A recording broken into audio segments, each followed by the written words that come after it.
Bonjour et bienvenue sur cette chaîne dédiée au concours de la fonction publique. Alors aujourd'hui, je vais aborder la question de l'âge auquel on peut passer les concours. Eh bien oui, pendant longtemps, on a eu des limites d'âge pour passer les concours. Elle était souvent fixée autour de 25 ans. Mais la Cour de justice de l'Union européenne interdit les discriminations en fonction de l'âge et donc, les organisateurs des concours ont dû revoir ces règles et maintenant, les limites d'âge pour passer les concours sont vraiment une exception.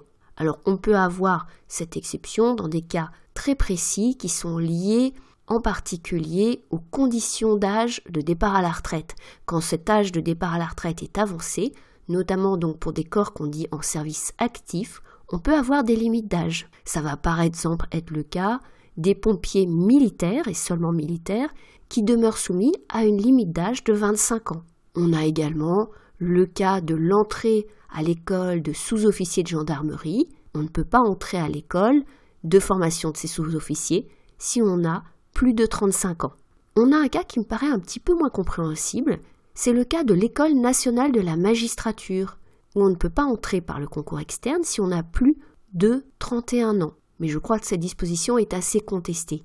Néanmoins, ce qu'on voit, c'est que la condition d'âge, elle est tombée pour la plupart des concours. Mais en dehors de ces règles de condition d'âge, on se pose souvent la question « à quel âge j'ai le plus de chances de réussir un concours ?» En particulier, quand on a plus de 30 ans, voire plus de 40 ans, on se demande si on a encore ces chances. Eh bien, oui, la réponse est clairement oui. Voici quelques illustrations. Par exemple, au concours de rédacteur principal de seconde classe, donc un concours de catégorie B organisé par la fonction publique territoriale. Eh bien, j'ai relevé dans le rapport du jury qui a été fait dans le département de l'Hérault en 2019 que l'âge moyen au concours externe, donc le concours ouvert à tous, était de 29 ans. Et on a le cas, évidemment, des troisièmes concours. Qu'est-ce que c'est que le troisième concours? C'est un concours organisé pour les personnes qui ont une expérience dans le privé ou dans le secteur associatif, par exemple. Et bien là, pour le même concours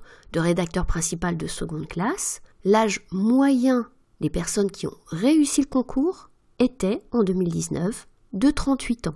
Alors bien sûr, l'âge moyen, il est plus élevé quand on regarde les concours internes, puisque les concours internes s'adressent aux personnes qui sont déjà fonctionnaires et qui, au cours de la carrière, passent un concours pour changer de catégorie.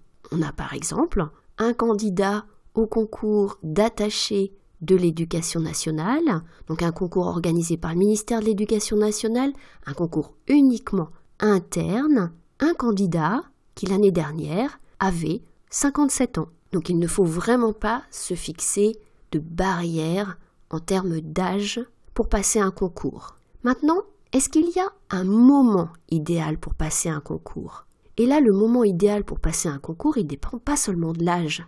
Parce que passer un concours, ça prend du temps. Alors évidemment, quand on sort des études, qu'on a encore ses cours en tête, qu'on n'est pas forcément chargé de famille, il est peut-être plus simple, dans la vie quotidienne, de dégager du temps pour préparer un concours. Mais ça ne veut pas dire vouloir se précipiter. Par exemple, essayer de passer les concours alors qu'on est dans sa dernière année de licence ou dans sa dernière année de master, ça peut être assez compliqué. Il vaut peut-être mieux finir d'abord son diplôme, puis prendre une année supplémentaire, par exemple dans un IPAG ou un CEPAG, c'est-à-dire à l'université ou à Sciences Po, mais dans des départements qui sont spécialisés dans la préparation au concours, pour se focaliser sur cette préparation. Mais pour les personnes qui sont dans la vie active, prendre du temps pour passer un concours, c'est pas si évident.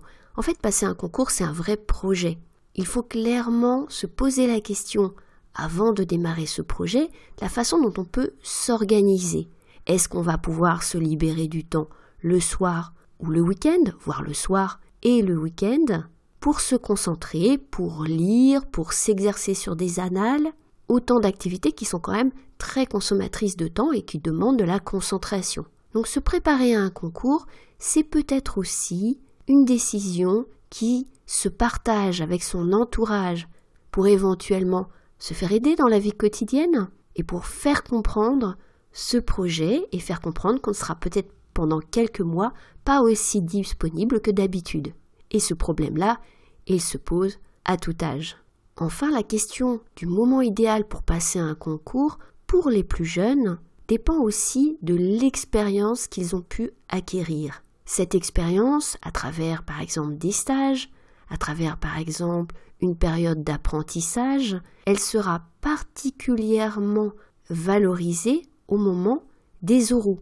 Ça ne veut pas dire que sans expérience on n'a aucune chance de réussir un concours, mais ça veut dire qu'il faut mettre toutes les chances de son côté et pour ça ne pas hésiter à rechercher des stages qui sont dans des domaines qui pourraient intéresser les membres du jury qui vont poser des questions à l'oral. On a des oraux qui sont de plus en plus des oraux de motivation, sur la personnalité du candidat, sur son parcours, et de moins en moins des oraux de connaissances.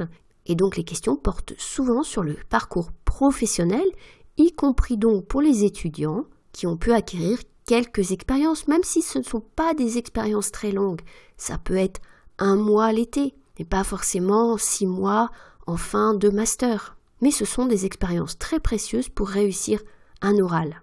Donc en résumé, surtout ne pas se mettre de barrières en fonction de son âge quand on veut passer un concours, mais anticiper la période de préparation en organisant des plages de travail pendant lesquelles on va pouvoir se concentrer et anticiper encore plus sur les oraux en faisant des stages, en ayant des expériences professionnelles, même très courtes, dans la fonction publique pour se préparer aux questions à l'oral. J'espère que ces quelques conseils t'auront permis d'y voir plus clair sur la question de l'âge pour passer un concours. N'oublie pas de liker ce podcast s'il t'a intéressé, de t'abonner à la chaîne si ce n'est pas encore fait pour être au courant des prochains podcasts et je te souhaite bonne chance pour les concours que tu prépares.